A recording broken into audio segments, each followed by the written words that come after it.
Welcome to the Hearing Wellness Journey podcast, an exploration of determination, hope, self-discovery, and triumph. We'll share the personal experiences of those that are living with hearing loss and provide a haven for their stories to show others that they are not alone in this journey. Please welcome your hosts.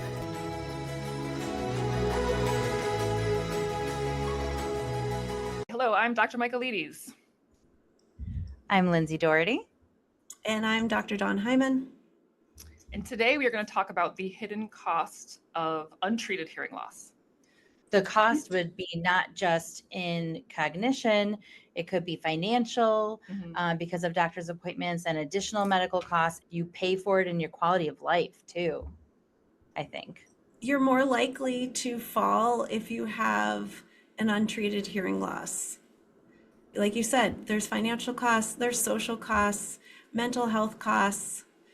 Your cost of living can go up if you need assistance from medical or nursing care, non-medical assistance.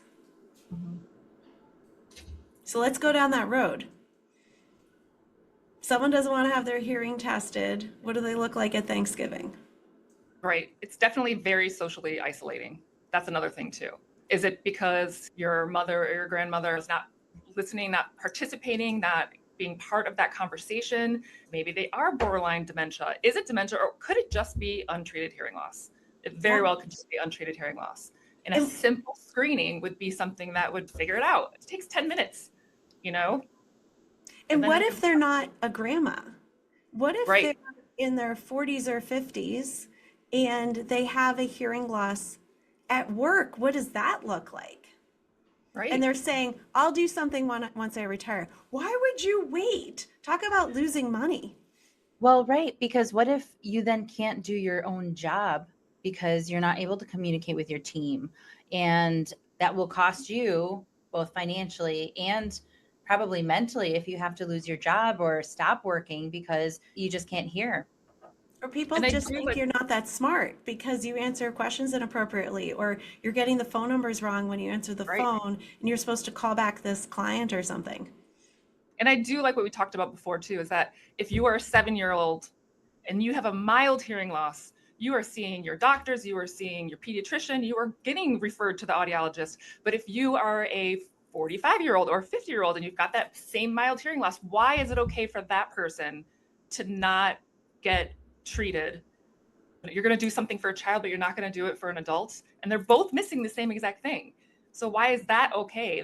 You're so right. Think about it. Like in our day and age, they say marketing has increased tenfold in the last 10 years over what the marketing tools were for 100 years, let's say. It used to be there was a Sears catalog, or there were flyers, there was a billboard. And if you were in the marketing world or in a regular business sense, you knew you wrote a tagline, you had imagery, and you sold to your customers. But in the last 10 years, so much has changed, and there's so much learning that has to happen online. Our newspapers are now digital and they're in paper, but those who work at the newspapers or these press companies, even magazines, had to learn digital. Learn. If you're having a hard time learning new things, and you're not ready to retire yet, but you can't hear well, it's going to be hard for you to be able to do your job with the new tools that everyone's requiring you to use. Just to use Microsoft Teams is hard. Right? Or if suddenly your business is hybrid and you're only at work 2 days a week, but you're doing Zoom calls 3 days a week and you can't understand what people are saying, that's hard. And faking it is stressful as all get out. It's very stressful. And then stress is going to make everything worse on top of it. Stress makes everything worse. And then if you are anxious to go to work, you know, I've actually had patients who had to quit their job and do something else because they could not communicate. Didn't have hearing aids, didn't even get a screening. So why are you changing jobs or changing what you're doing just because of an untreated hearing loss? And that's not just their job. That's so taxing financially, but also their quality of life, because then they're not feeling good about it. They're struggling. That stress So now they're seeing maybe a counselor, maybe a psychologist or psychiatrist. So much more is then happening because They're in it's a denial. snowball effect. It's a snowball effect. Yeah. Well, in denial / they don't know because nobody ever told them to go get tested. Maybe they don't know they have a family history of hearing loss. What if they Maybe. said something to their doctor and their doctor goes, I think you're fine. You seem to be fine. Which is what happens a lot. Discounted it. Yeah. Yeah.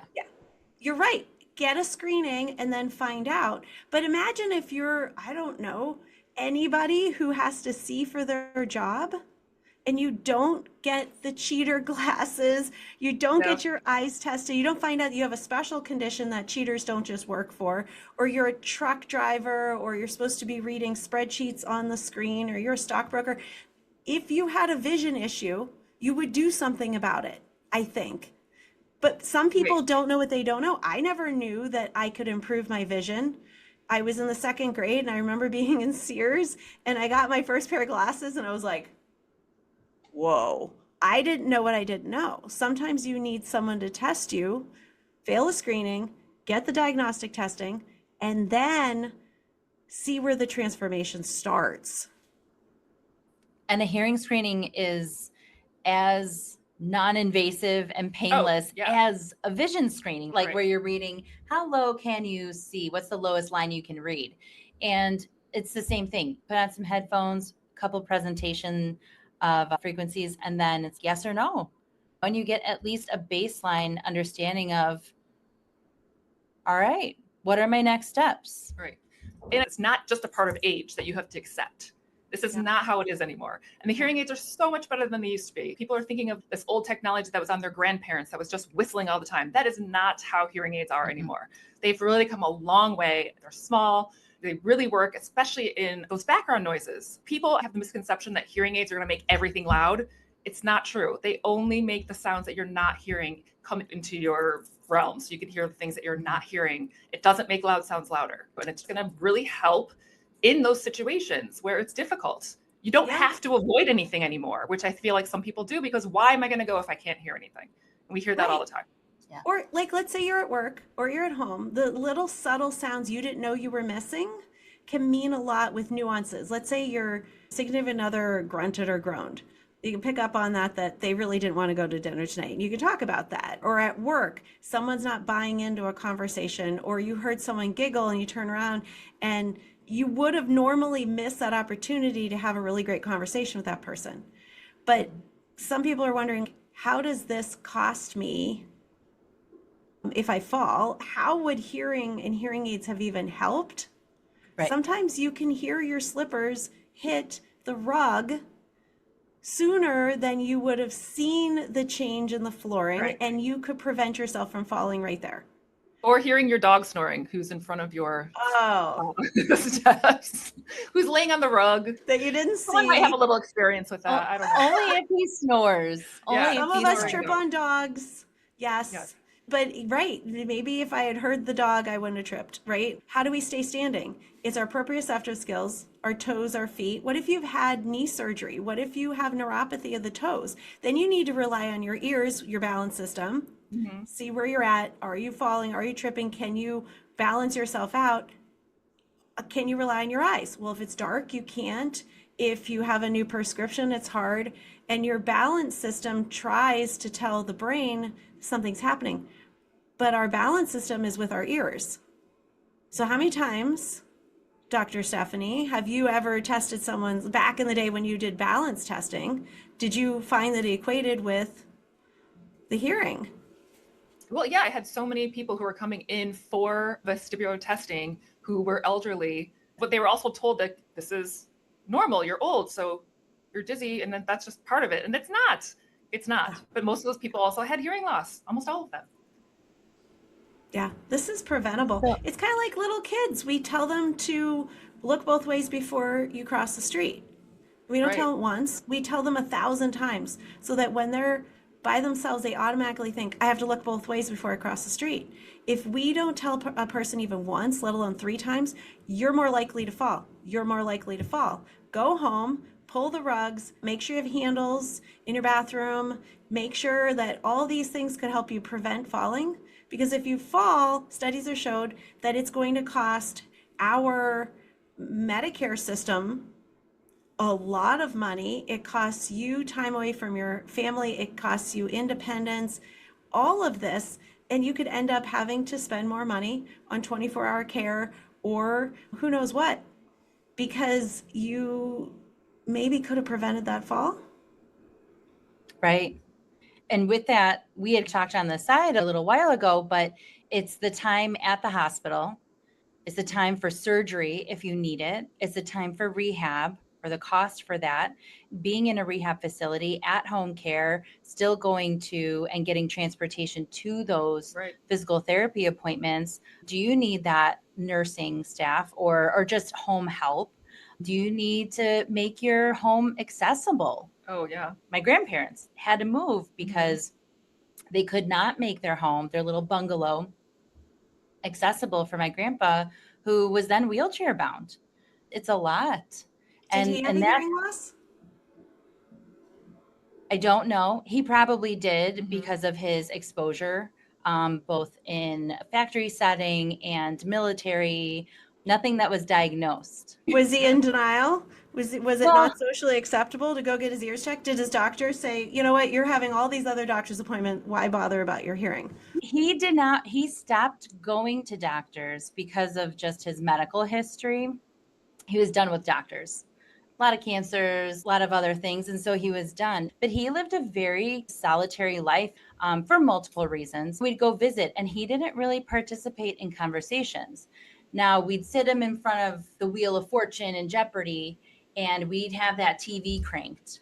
And then he'd be saying the answers. He knew all the answers. He was very bright. But if he didn't hear it, he didn't participate. And that's what happens. Hearing loss can be very socially isolating.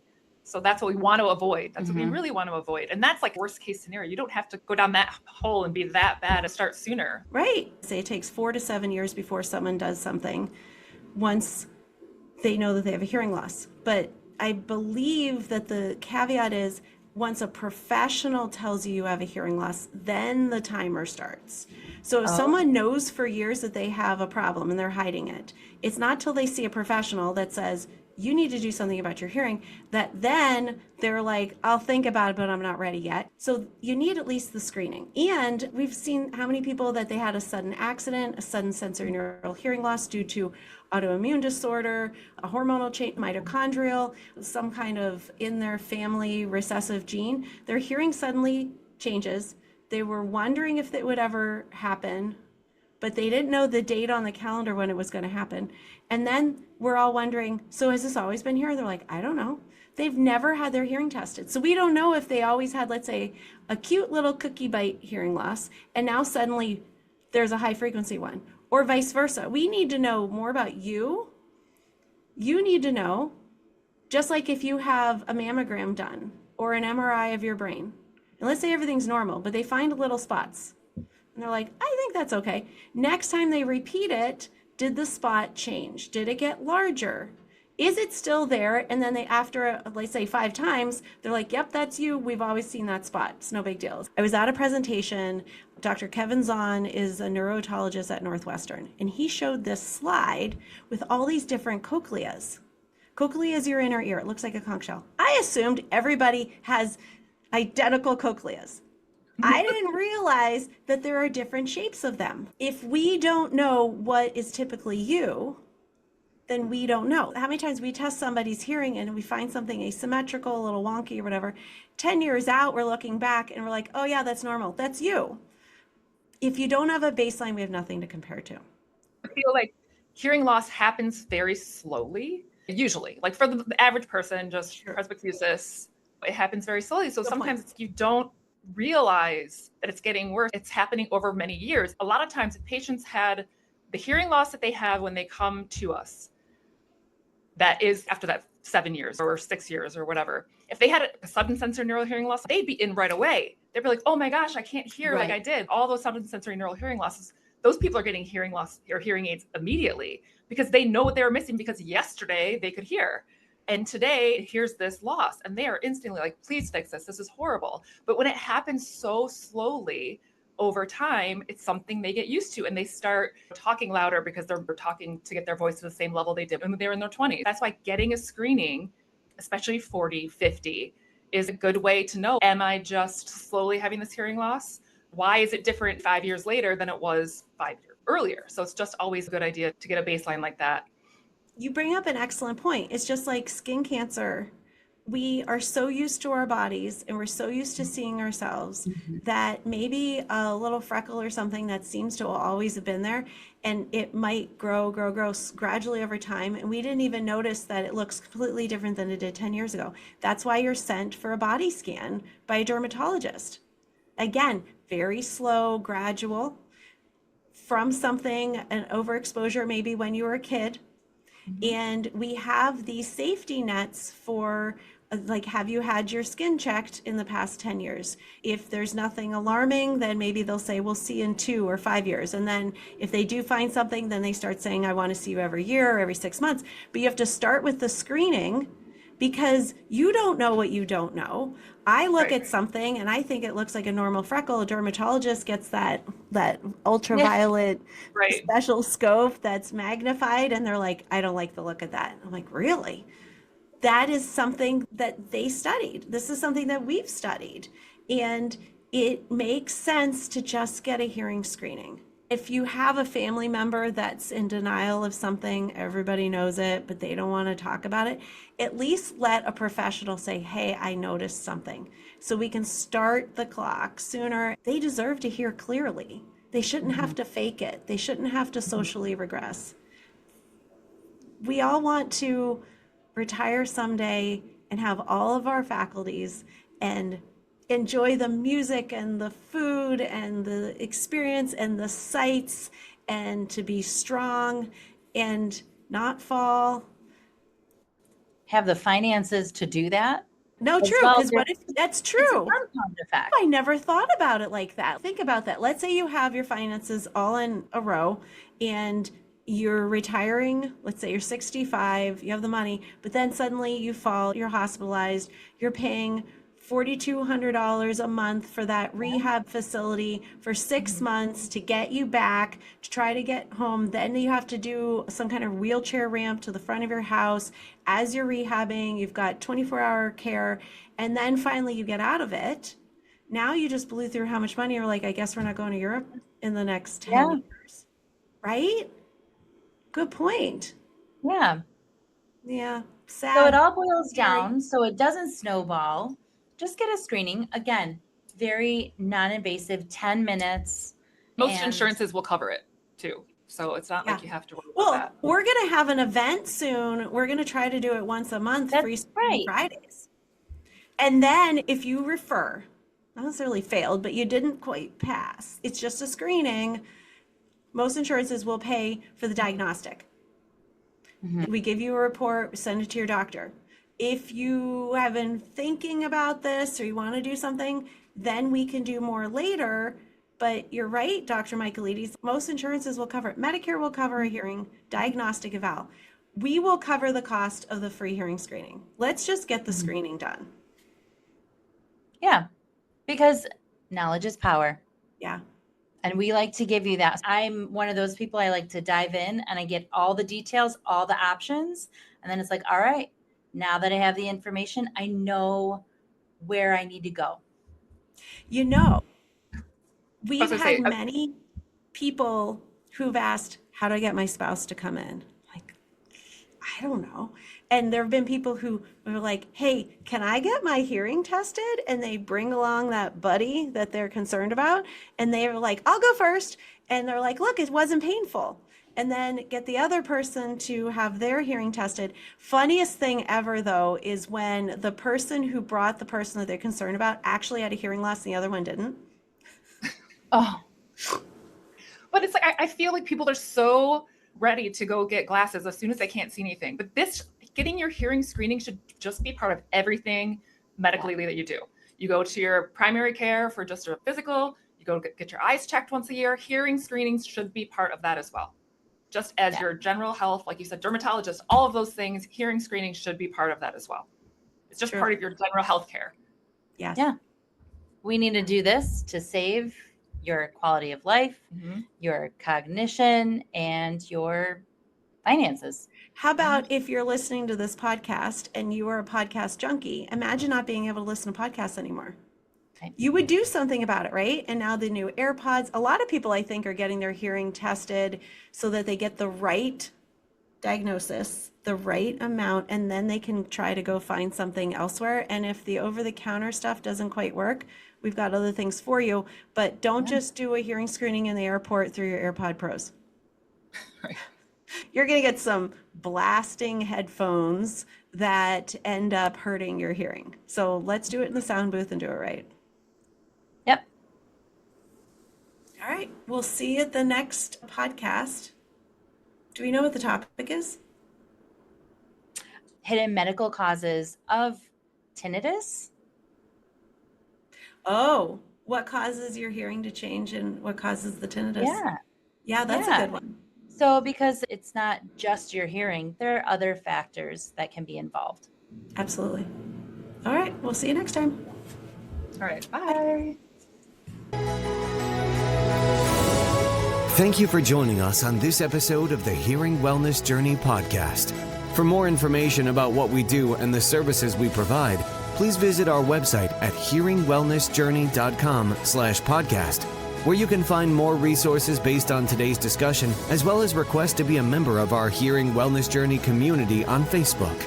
That's available for our listeners exclusively on hearingwellnessjourney.com/podcast.